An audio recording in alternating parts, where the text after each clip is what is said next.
Okay, good morning everybody. So as Jean-Philippe said, I will talk about biodiversity and how biodiversity can be used to better control pests and diseases. So, the use of biodiversity is not something new. Since very long time, we know that when we mix crops, plants, we can expect higher yields. That was already mentioned in the famous book of Charles Darwin. And more recently, meta-analysis have shown that if we look at the land equivalent ratio, which is an evaluator, an evaluator of how perform a mixture, if the land equivalent ratio is above 1, it means that the mixture produces more than the crop cultivated in monoculture. And when we make a broad review of all the studies, we find that in general, the land equivalent ratio is above 1, which means that when mixed, plants are likely to produce more. Interestingly, in this meta-analysis we have carried out recently, we have shown that this trend is not constant over the latitude. What we have found is that when we are in lower latitude, it means closer to the equator, in tropical places, we are likely to have an higher land equivalent ratio, which means that in tropical places, most probably, we could expect higher response to plant diversity in agricultural systems. This was really interesting.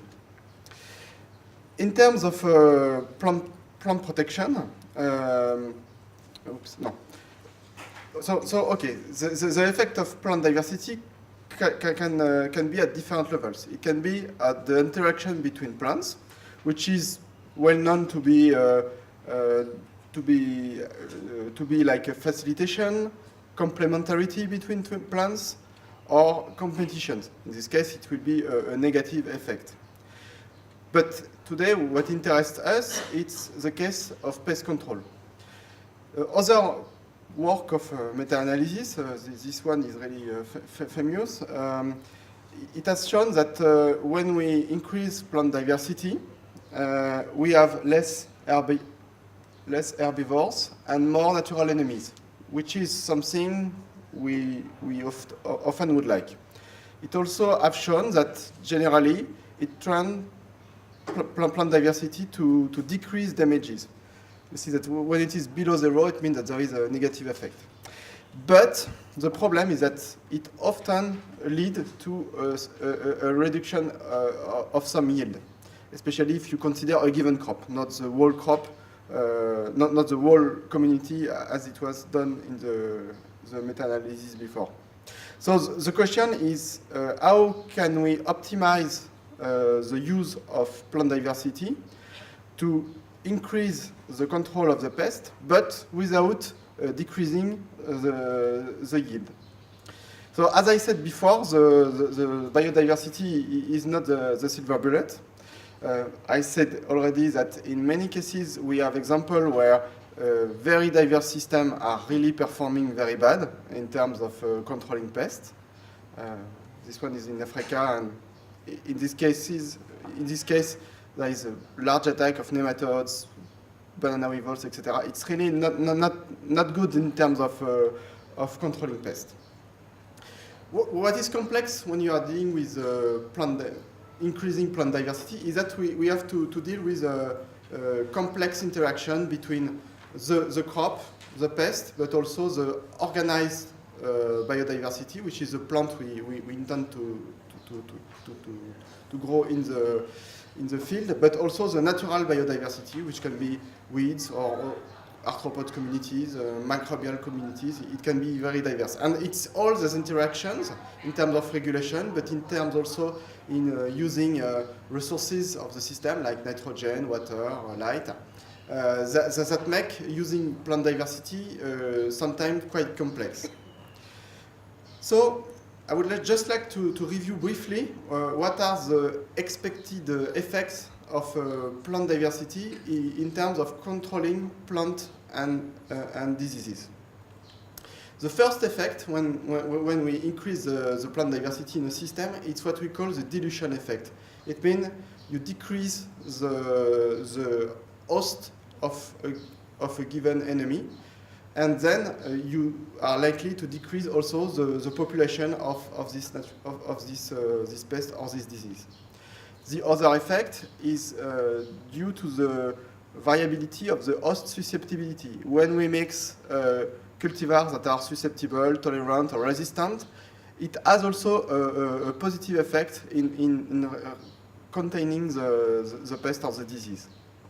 There is also a microclimate effect at the level of the plot, but also at the level of microclimate at very local scale, like at the scale of the leaf or of the soil. And this can affect, of course, the life cycle of the pest or the disease. It can also have effect, which is something very important for disease, on the current or the aerology of the system. For example, when we add trees in the system, it modifies strongly the movement of air in the system, which can have very strong effect in terms of dispersion. For example, I worked before on the effect of trees on the epidemiology of coffee rust, and it was one of the main effects was due to the movement of the air. And another effect is a physical effect, which is a barrier effect. So, of course, when we add a tree in the system, it can stop the dispersion of spores or even on some arthropods. And lastly, the last effect is the fact that when we add diversity in the system, we increase the possible ecological niche, which can be very helpful to sustain natural enemies. Okay, but all that said, it's not so easy to design a system that is very efficient in terms of controlling pest and disease based on diversity. So to better understand how plant diversity can be used, what we have done in my team is to study a broad gradient of diversification. So we study systems that goes from a very simple monoculture up to the most complex agroforestry system. So including all the cases of quite simple but with a little bit of diversity on the soil, a simple mixture of banana with other trees like banana, cocoa, etc. So what was the objective was really to study a gradient. This gradient was constituted in 3 different places, in Latin America, in Costa Rica, in the Caribbean, and in Cameroon. So just to illustrate the different conditions, and just to show that we had a broad range of plant diversity that goes from almost 1 species or 2 species in some cases to, in some cases, we reach more than 100 plant species in the same plot. So I will just first illustrate how plant diversity affects the control of the Cosmopolites sordidus. So first, in the case of plantain systems in Cameroon, what we have shown is that when we add some diversity in the system, or when we explore conditions with different levels of plant diversity, it strongly affects the abundance of different species of arthropods. For example, arthropods that are likely to be predators, like some species of ants or of dermapters. So in some cases, it has a positive effect. So when we increase plant diversity, we increase the abundance of those groups. Or in some other cases, it can have a negative effect. Interestingly, in our case, what we have shown is that in the species that are most probably the best natural enemies for Cosmopolites sordidus, increasing plant diversity tends to increase their abundance. But when we look at the relation between plant diversity and weevil abundance, this time, the pest, we found a trend for a very small decrease with plant diversity, but it was almost nothing. So it means that in this case, increasing plant diversity does not lead to really decreasing strongly the pest. Another case, in this time with mixing bananas and trees and different patterns. In this case, mostly in Costa Rica. In this case, what we have found is that when we increase plant diversity and what is associated often to plant diversity is the natural plant diversity, and in this case, we measure, we explore the effect of the abundance, and what we have found is of the natural enemies, we have found that there is really a negative relation. And this one, the abundance of natural enemies was really very well linked to the plant diversity, maybe because of the niche effect I presented before. So in this case, it was likely that there is an effect. But it was in cases that are particular. It means that we are in cases that are very stable. It makes system very, the system that makes bananas and other perennial crop are very stable and very resilient to many interferences. Okay, but the question is, diversity, is it sufficient? Maybe or one of our very best experience was in Martinique. We studied the effect of plant diversity first on the abundance of weevil, and then we really found absolutely no relation between plant diversity and weevil abundance. We also look arthropod diversity to see if it has an effect. Similarly, absolutely no effect. So we were a bit desesperated because we were looking for some such relation. But very interestingly, what we have found is that when we look not at the diversity itself, but at the heterogeneity of the diversity inside the field. It means when we look at how variable is the diversity inside one plot. So we can have a plot that is very homogeneous, or in a plot in which we will have different spots in which we will have high diversity. In another part of the field, we will have low diversity. So what we have found is that when we increase this heterogeneity, we really have a very much interesting relation with weevil. This time, when we increase heterogeneity, we decrease the weevil abundance. So it's really very interesting because it means that most probably, in many cases, it's not only adding diversity like this that we will go toward to something really very interesting in terms of regulation, but maybe just including hotspots of diversity inside the field. And this, it could be very useful, especially when we are dealing with crops that are grown on a very homogeneous pattern, like rice, banana to some extent, or pineapple, or all the crops that are grown on a very homogeneous way. And this result could help us to rethink the integration of biodiversity.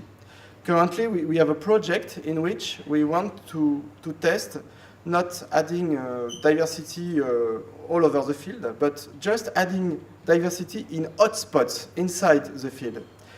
Very small hotspots that will not alter the productivity of the field because it will concern a very small area inside the field. But what we think is that hotspots of plant diversity will help to sustain the community of natural enemies of the whole field, but also will help to make it more resilient to all the practices, because often inside the field, when farmers are managing their field, they could destroy some of the habitat of those natural enemies. And keeping such spots could be a useful way to keep those communities. There is still some question to solve. What is the diversity inside the hotspot that is better? Which traits of the plants we should include in this patches? What should be their size to be more efficient, their density and pattern inside the field? There is also some research question about the zone of influence. We have experiences of the zone of influence of border of fields that give us already some clue to develop such pattern, but there is still some research to do. And also it will be very interesting to study how such patches inside the field may not work alone, but in interaction to each other. My second example, I will go a bit rapidly, is that diversity is something, we have seen that there is some directions to use plant diversity to control one pest, but what about controlling not one pest, but a complex of pests and diseases?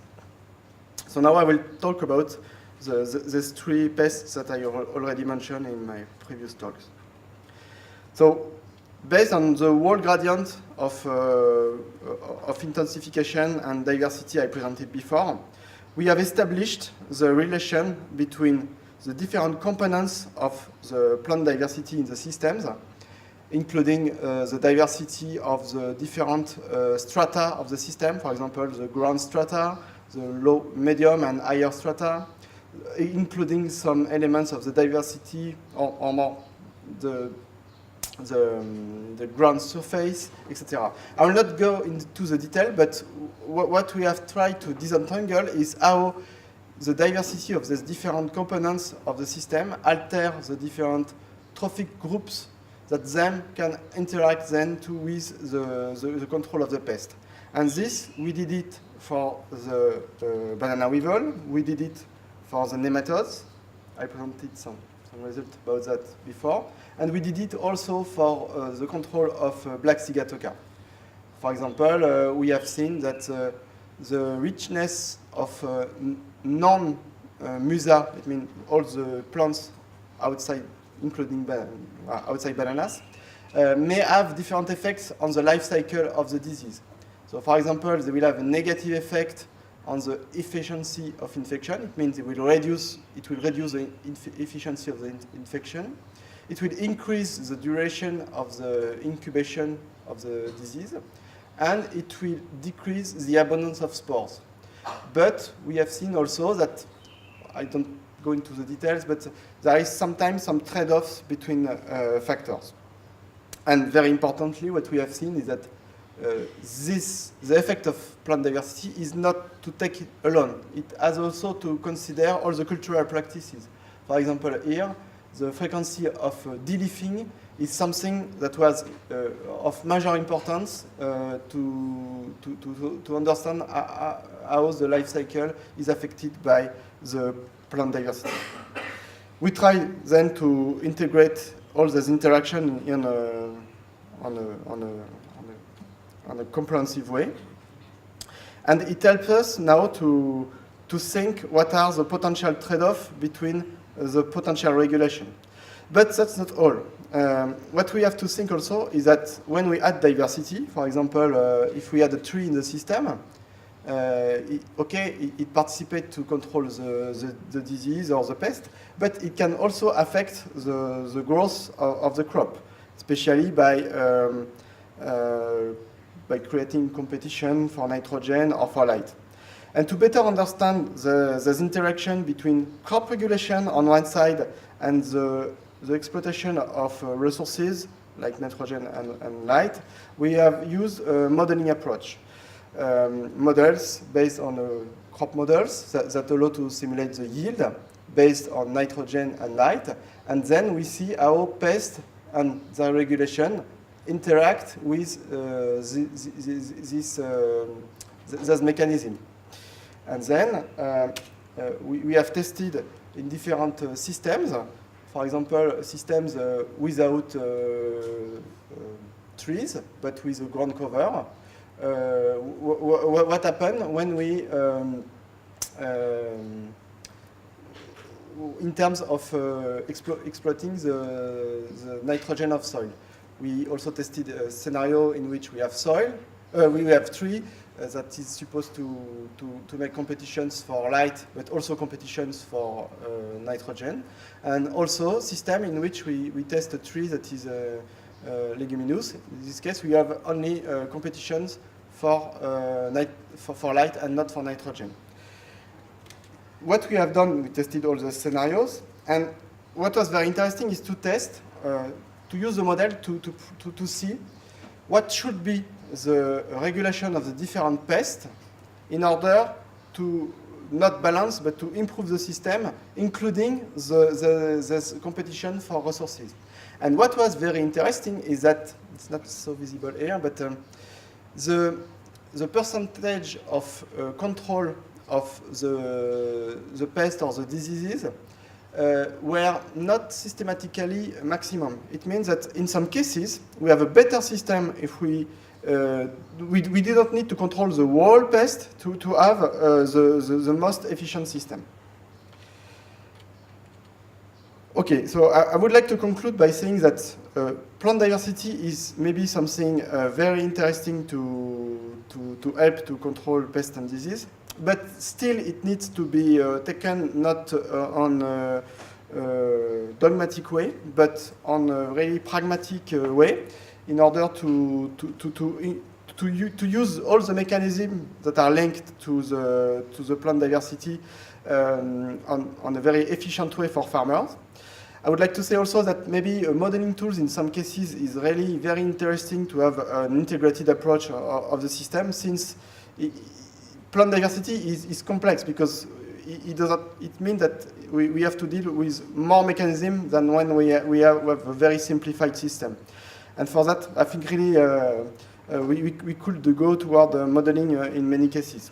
I would like to thank all my the PhD students that work on these aspects, like Charlotte and Anissé, and my colleagues Dominique and Luc. And thank you very much for your attention.